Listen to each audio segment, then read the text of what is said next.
नमस्कार साथियों, गौरव ज्ञान धारा में आपका एक बार फिर से स्वागत है।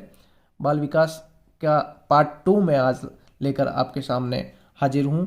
पार्ट 1 का लिंक भी मैं डिस्क्रिप्शन में डाल दूंगा, उसको देख लेना है एक बार, बहुत ही शॉर्ट ट्रिक से। और बाल विकास से संबंधित परिभाषाओं का लिंक भी डिस्क्रिप्शन में डाल दूंगा। परिभाषाएं पूरी की पूरी ट्रिक से दी है मैंने। उसके अलावा एक दो वीडियोज़ के और मैं जो डाल दूंगा इसमें लिंक डिस्क्रिप्शन में, जो सारी ट्रिक्स पर आधारित है, आप उन सभी को देख लीजिएगा। और आज भूमिका पर ज़्यादा बात नहीं करते हुए अपन सीधा वीडियो शुरू करते हैं। तो आज अपना जो टॉपिक है वो बाल विकास के सिद्धांत है। इनको बहुत ही ईजी तरीके से उदाहरण से समझेंगे और ट्रिक्स के साथ में समझेंगे। सबसे पहला जो है अपना टॉपिक बाल विकास का सिद्धांत है, वो है विकास सभी के लिए समान होता है। कैसे समान होता है? सभी बालकों में विकास एक समान होता है, यानी कि एक अवस्था के बाद दूसरी अवस्था आती है। ये सभी में समान होगा, चाहे कोई भी बालक हो, वो यहाँ का हो, भारत का हो या विदेश का हो, कहीं का भी हो, वो सभी के लिए समान होगा। एक अवस्था के बाद ही दूसरी अवस्था आएगी। चलने से पहले बालक खड़ा होना सीखेगा। ऐसे नहीं कि खड़ा तो हुआ नहीं और कोई कह दे कि हमारा तो भाई बच्चा पैदा हुआ जो सीधा ही चलने लगा, तो ऐसा तो हो नहीं सकता। तो ये कहते हैं कि सभी के लिए जो होता है विकास एक समान होता है। भाई ऐसा तो है नहीं किसी के सीधे मौलिक दांत आने से, दूध के दांत आने से पहले ही पक्के दांत आ गए, ऐसा तो नहीं है कि हमारे तो भाई बच्चे के दांत सीधे दूध के आए नहीं, सीधे वही आए, ऐसा नहीं होता है। पहले मौलिक दांत आएंगे, उसके बाद ही स्थायी दांत आएंगे। तो ये होता है। इसमें ये हो सकता है कि जो विकास की गति है वो भिन्न भिन्न हो सकती है, लेकिन क्रम एक ही रहता है। विकास की गति भिन्न हो सकती है, लेकिन क्रम जो है वो एक समान ही रहेगा सभी बच्चों में। गति कैसे भिन्न हो सकती है? जैसे मैं बताऊं, मेरा ही उदाहरण, मेरे बच्ची जो है वो उसके 18 महीने की हो गई तब जाकर दांत आने लगे। तो पहले चिंता सी होती है सभी माँ बाप को। तो यह जो है विकास की गति भिन्न हो सकती है, लेकिन क्रम अभी उसके दूध के दांत ही है, ऐसा तो है नहीं कि पक्के दांत आ गए। तो विकास का जो क्रम है वो सभी में समान रहता है। इस उदाहरण से आप इसको अच्छे से समझ सकते हैं। ये पहला हो गया आपने। दूसरा अपना है विकास सामान्य से विशिष्ट की ओर चलता है। सामान्य से विशिष्ट की ओर आगे अपना एकीकरण का सिद्धांत आएगा, वो इसी से मिलता जुलता ही है। सामान्य से विशिष्ट की ओर कैसे चलता है कि प्रारंभ में देखा होगा आपने, तो बच्चा, जैसे छोटे बच्चे के ऊपर बाल मनोविज्ञान में आपको छोटे बच्चे पर ध्यान केंद्रित करना है। प्रारंभ में क्या करता है बच्चा? पूरा शरीर गतिशील होता है, उसका पूरा शरीर जो है वो हिलाता है, उस पर कंट्रोल नहीं होता है। लेकिन धीरे धीरे जैसे वो आगे बढ़ता है, विकास उसके अंदर आने लगता है, तो वो विशिष्ट वस्तुओं जो होती है उन पे भी पकड़ बनाने लगता है। विशिष्ट वस्तुओं पर भी पकड़ बनाने लगता है। तो प्रारंभ में क्या होता है?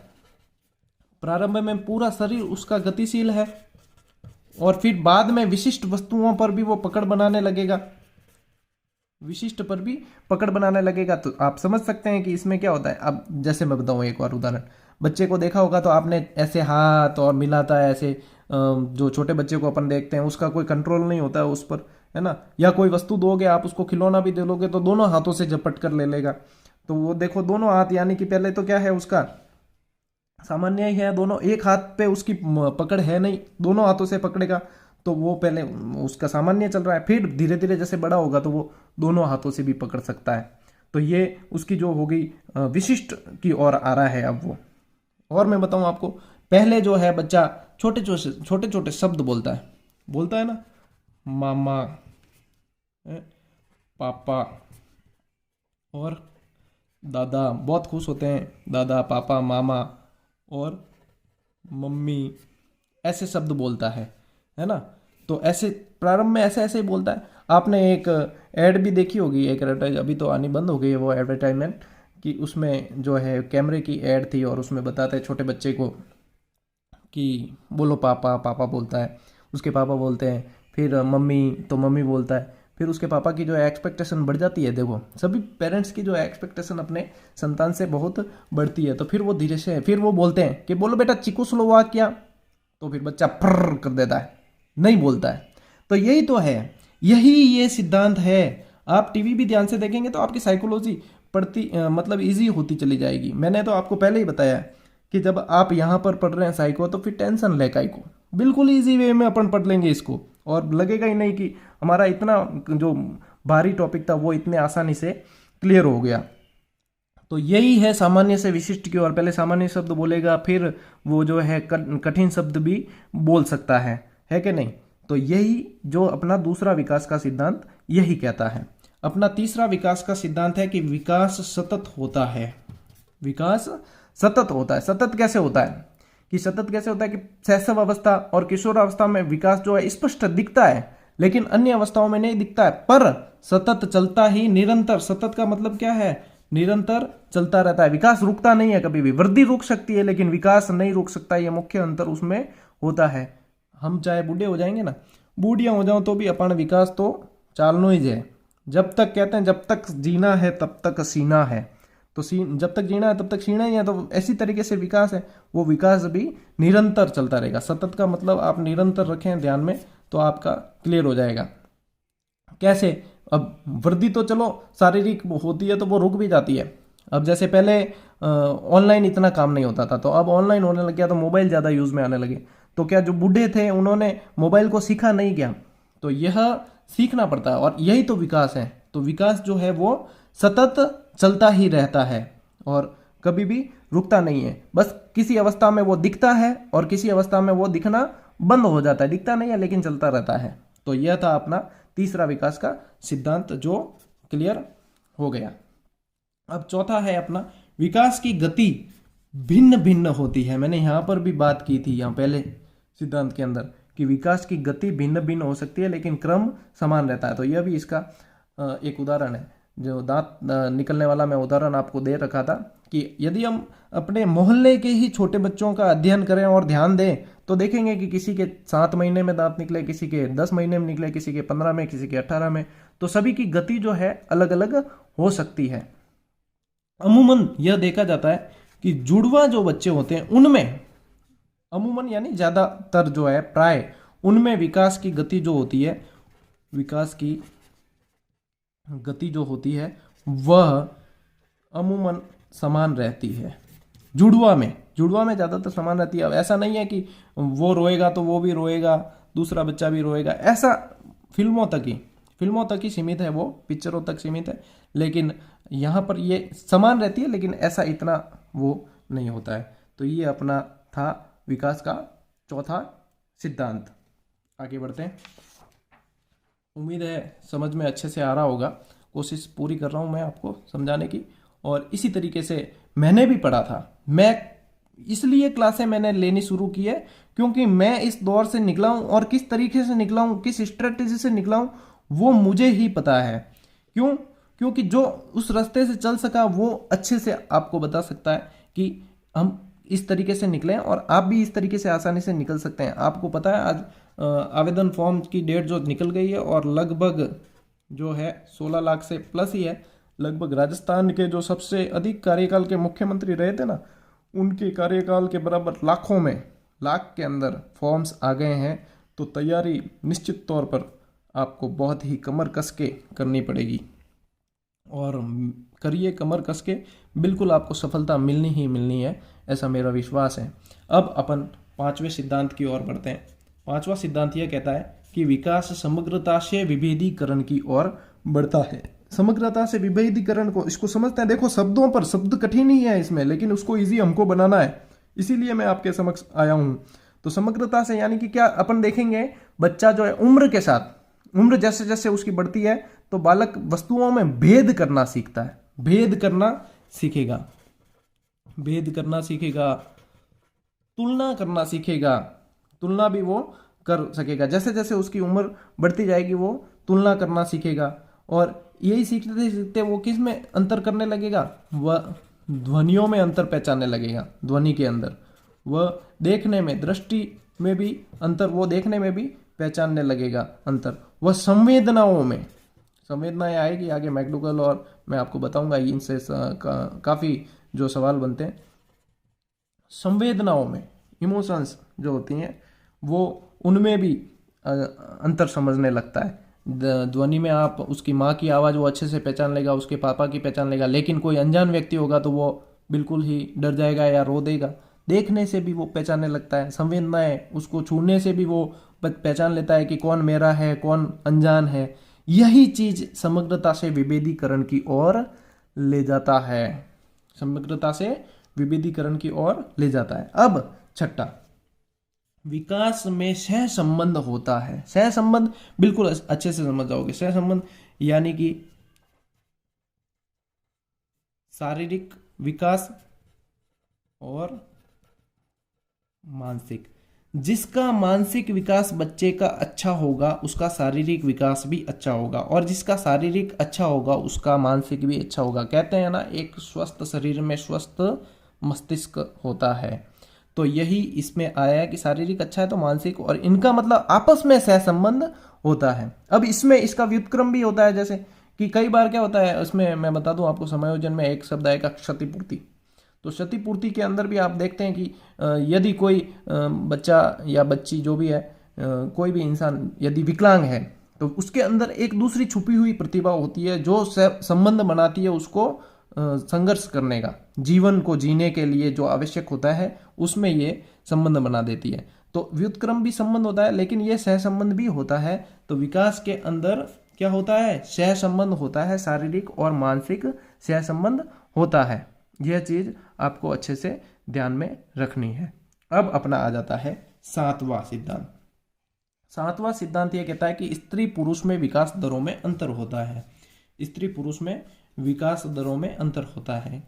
अब कई जने कहेंगे नहीं, मैं तो लड़का लड़की ने एक समान ही मानो, मैं तो अंतर मानो को नहीं। अरे भाई साहब, वो अंतर नहीं कह रहा हूं, यहां पर कहने का मतलब है विकास में अंतर होता है। मैं उदाहरण बताता हूं आपको कि कैसे आप खुद कहोगे कि हाँ अंतर होता है। देखो, जन्म के समय, बाल्यावस्था, किशोरावस्था, हम विकास में देखेंगे बालक और बालिकाओं में तो उनमें अंतर होता है। आप देखेंगे कि बाल्यावस्था के अंदर पहले स्टार्ट में जो होता है, शैशवावस्था में बालक बहुत तेजी से ग्रोथ करते हैं, उसमें बालक जो होते हैं वो तेजी से ग्रोथ करते हैं। और शैशवावस्था के बाद जैसे ही बाल्यावस्था आती है, बाल्यावस्था में बालिकाएं जो होती है वो तेजी से ग्रोथ करती है, और पूर्व किशोरावस्था तक बालिकाएं तेजी से ग्रोथ करती है। लेकिन जैसे ही किशोरावस्था आती है तो पुनः बालक, लड़के पुनः बालक तेजी से ग्रोथ करने लगते हैं और फिर वो उनसे आगे निकल जाते हैं। तो यही जो होता है विकास में, स्त्री और पुरुष के अंदर जो है विकास दरों में अंतर होता है। यही चीज अपन को सातवें सिद्धांत के अंदर बताई गई है कि नहीं। साइकोलॉजी बिल्कुल इजी है, बस समझने का तरीका अपने पास होना चाहिए। और क्वेश्चन कहाँ से पुटअप होता है, क्वेश्चन यहीं से पुटअप होता है। जो उदाहरण आपको मैं दे रहा हूं, और अधिगम में इतने उदाहरण मैं आपको दूंगा, लगभग प्रश्न उनमें से ही बनते हैं। एक एक अधिगम के मैं आपको लगभग 10 से 12 उदाहरण देने वाला हूं। अभी बाल विकास के बाद में हम सीधा अधिगम ही शुरू करेंगे। लगातार आप साथ में बने रहें। ये सिर्फ आपको एक मार्गदर्शन देने के हिसाब से ये कक्षाएं शुरू की है, तो इससे आप जुड़ें और पढ़ें। दिन में 15 से 20 मिनट, लगभग अधिकांश आधा घंटा निकालकर एक बार देख लें। साइकोलॉजी का जो चैप्टर आप देख लेंगे वो लगभग क्लियर हो जाएगा। वो भी आपकी स्थानीय परिवेश और स्थानीय भाषा के अनुरूप आपका क्लियर हो जाएगा, फिर उसको भूलने का ज़्यादा चांस रहेगा नहीं। आठवां सिद्धांत अपना ये कहता है कि विकास आश्रितता से स्वायत्तता की ओर बढ़ता है। आश्रितता से स्वायत्तता की ओर कैसे बढ़ता है कि जन्म के समय जो होता है, जब बच्चे ने जन्म ले लिया तो जन्म के समय जो बच्चा होता है वो पूरी तरह से आश्रित होता है। उसको कुछ पता नहीं है कि क्या करना है, कैसे करना है। क्या वो बच्चा खुद दूध लेकर पी सकता है? क्या नहीं पी सकता। तो वो आश्रित होता है। किस पर आश्रित होता है? अपनी माता पर आश्रित होता है, अपने आसपास जो होते हैं परिजन उन पर आश्रित होता है पूरी तरह से। यहां तक कि वो मल मूत्र त्याग के लिए भी आश्रित होता है। लेकिन जैसे जैसे विकास बढ़ता है तो वो स्वायत्तता यानी कि स्वतंत्रता, खुद पर आत्मनिर्भर होने लगता है। आत्मनिर्भर भारत की अभी बहुत बात होती है, तो आत्मनिर्भर ध्यान में रखें कि आश्रितता से स्वायत्तता की ओर। फिर वो धीरे धीरे देखो, फिर खुद धीरे धीरे आप देखेंगे कि पहले बच्चे को नहलाना पड़ता है, फिर तैयार करके स्कूल भेजना पड़ता है। फिर धीरे धीरे वो देखते हैं कि आप बच्चा स्वयं जो है तैयार हो जाता है, नहा धोकर बाल भी बना देता है अपने जैसे तैसे, और फिर इसी तरीके से वो सीख जाता है। तो यह विकास का अपना कौन सा सिद्धांत हो गया? 8वां, आश्रितता से स्वायत्तता की ओर। समझ में आ गया होगा मेरे ख्याल से। आगे आता है अपना नौवां सिद्धांत वो कहता है कि विकास वर्तुलाकार होता है, विकास वर्तुलाकार होता है, विकास लंबवत नहीं होता है। ये कहता है कि विकास लंबवत नहीं होता है, बल्कि कैसा होता है, ऐसे। वर्तुलाकार का मतलब है, अब इस तरीके से कैसे, तो इसको ऐसे समझना। अब ये विकास ऐसे चल रहा है, ये लाइन चल रही है ना, तो ऐसे, फिर देखो, फिर वापस ऐसे, फिर ये ऊपर जाएगी यहाँ से, फिर ये आ गई यहाँ, फिर ये इस तरीके से, यही चल रही थी इस तरीके से। यानी कि इसका मतलब क्या है, थोड़ा सा आगे जाने के बाद फिर उसको थोड़ा पीछे आना पड़ता है, पीछे आकर फिर वापस जो है आगे बढ़ता है। यह हम जो प्रतियोगी परीक्षाओं की तैयारी कर रहे हैं उनसे इसको जोड़ सकते हैं, और इसको आराम आराम से आप समझ भी सकते हो कि हम देखो किसी टॉपिक को पढ़ते हैं तो ऐसे नहीं कि हम सीधे ही आगे बढ़ते चले जाते हैं, हम पिछला टॉपिक वापस रिवीजन करते हैं, दोहरान करते हैं, उसको पूरा कंठस्थ करते हैं, उसके बाद में हम आगे बढ़ते हैं, फिर वापस थोड़ा सा पीछे भूल जाते हैं, फिर वापस देखते हैं, उसको कंठस्थ करते हैं, फिर आगे बढ़ते हैं। यही कहता है वर्तुलाकार होना, विकास का वर्तुलाकार होना यही चीज है। जैसा हम रिवीजन करते हुए आगे बढ़ते हैं किसी चीज में, उसी तरीके से विकास भी जो है अपना खुद का दोहरान करते हुए आगे बढ़ता है, और यही होता है वर्तुलाकार। यहाँ पर क्वेश्चन सीधा बनता है, विकास लंबवत होता है या वर्तुलाकार होता है, या और कोई दूसरे ऑप्शन होंगे। तो आपको ये बात ध्यान में रखनी है कि विकास हमेशा ही वर्तुलाकार होता है। अब बात करते हैं विकास की दिशा। विकास की दिशा मस्तकाधोमुखी और निकट से दूर की ओर होती है। ये दोनों ही मोस्ट इंपॉर्टेंट है सिद्धांत के अंदर। विकास की दिशा मस्तकाधोमुखी यानी मस्तक से ऊपर से नीचे की ओर, मस्तकाधोमुखी, और निकट से दूर की ओर। मैं बता देता हूं आपको किस तरीके से होती है।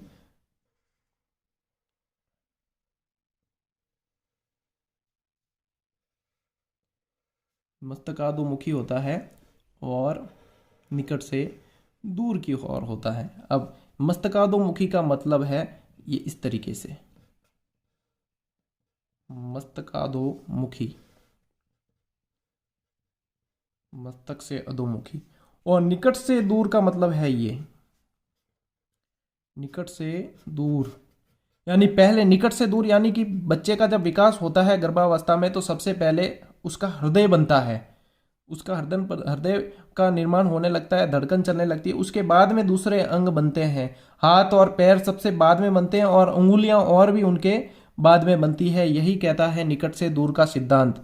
और मस्तकाधोमुखी यानी मस्तिष्क का निर्माण होगा, उसके बाद में दूसरे अंगों का निर्माण होगा, और दूसरे अंग उसके संचालित होंगे। मैंने यहाँ पर एक ट्रिक लिखी है आपके लिए, आप देखेंगे कि ये सर ने क्या लिखा है। तो मैं आपको एक ट्रिक देना चाहता हूं यहाँ पर, जिससे आपके कोई कंफ्यूजन नहीं हो। मस्तकाधोमुखी एक तो हमने पढ़ा, मस्तकाधोमुखी, एक हमने पढ़ा निकट से दूर की ओर। यह ट्रिक हास्य आ सकता है, आपको हंसना। मस्से से नो प्यार किसी को नहीं होता है, जिसके मस्से की समस्या होगी वो अच्छे से जानता होगा। मस्से से नो प्यार, ये ट्रिक है, इससे इसको याद रखना है हमें। अब इसको मैं बताता हूँ। म से आ गया आपका मस्तकाधोमुखी, और इसको एक मनोवैज्ञानिक जो है अंग्रेजी भाषा के अंदर इसको एक थ्योरी कहते हैं, वो होती है हमारी सेफेलोकेडल थ्योरी। सेफेलोकोडल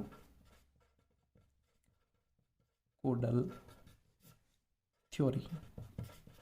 यह मस्तकाधोमुखी जो है उसको सेफेलोकोडल, तो यहाँ देखो म से आ गया ये, और ये से आ गया सेफेलोकेडल।